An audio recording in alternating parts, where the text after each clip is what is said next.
So I'm sure you must have been run into a situation where you've been asked to find out who deleted a mailbox or who added a new member to a site, and trying to figure out who kind of changed the permission within your Office 365 tenant. If your answer is yes, let's dig into this video. Hi, my name is Adnan Rafiq and I'm the author of this vlog. Please do subscribe my channel and do not forget to click on the bell icon for future updates. Thank you.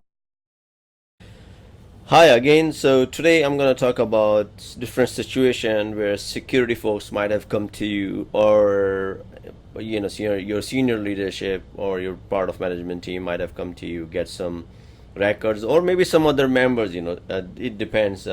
Somebody might have come to you and asked you, hey, can you check who has given the full mailbox permission to a particular account? Or you might have been to a situation where you want to see the admin activity performed in your Azure AD or Microsoft Teams and different services and capabilities where you want to see who accessed the file, who might have deleted the document, and across different services, for example, Yammer, Microsoft Flow, Microsoft Team, Power Apps, Analytics.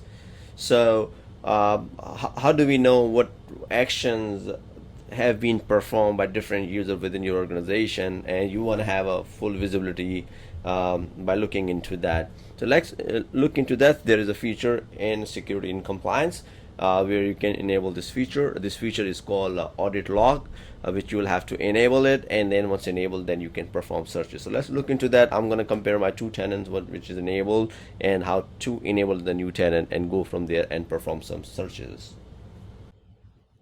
So guys, here is my brand new tenant. I set it up, and as you can see, I'm in Security and Compliance Center.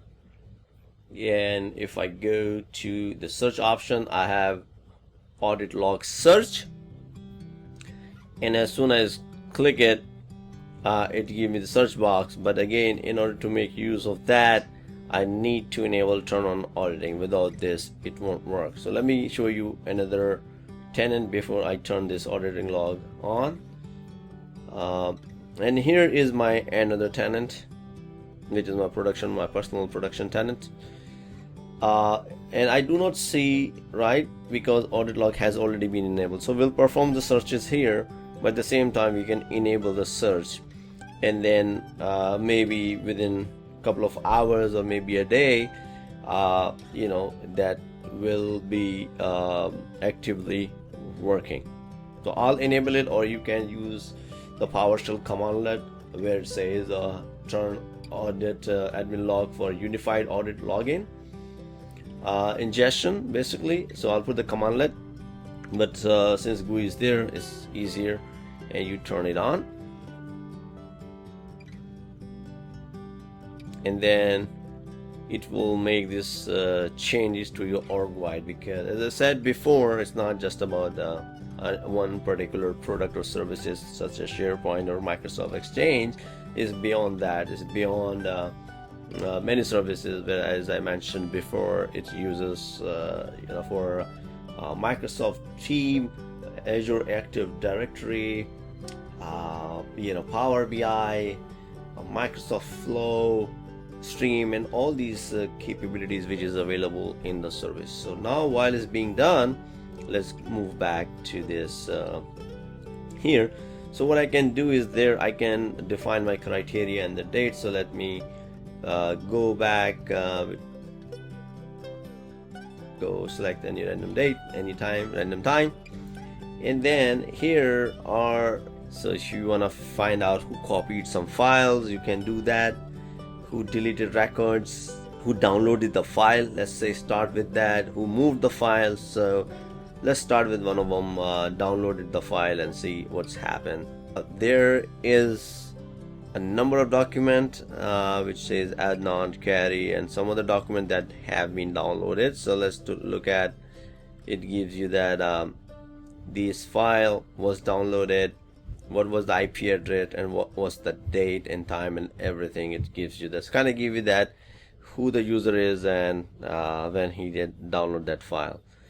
Same fashion, I'll clear that, and as I mentioned, I'll see and rename the file. I'm not sure but see if I did any rename the file in the past. I do one more query, so nothing is available. That being said, we did against file, the folder activities, the SharePoint, if you want to do it, who deleted a site. Of course I did not, so I will not be able to find it.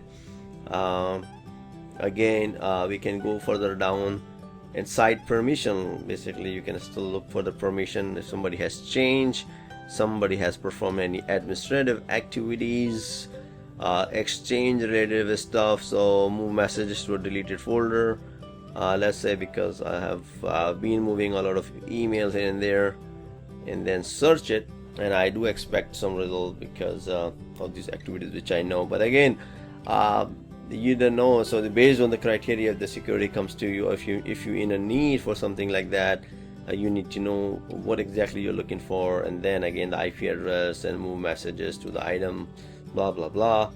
So external access was false, so and then it shows, you know, iOS means, of course I use this app on Mac. All this granular detail was, again, you can drop it down and go all the way down and then be able to figure it out. Some of the stuff I'll have to hide it, but that being said, you can perform these searches. So I hope you get an idea. So if you have not, go back to your tenant, enable the services, and then give it a try. It's really worthwhile.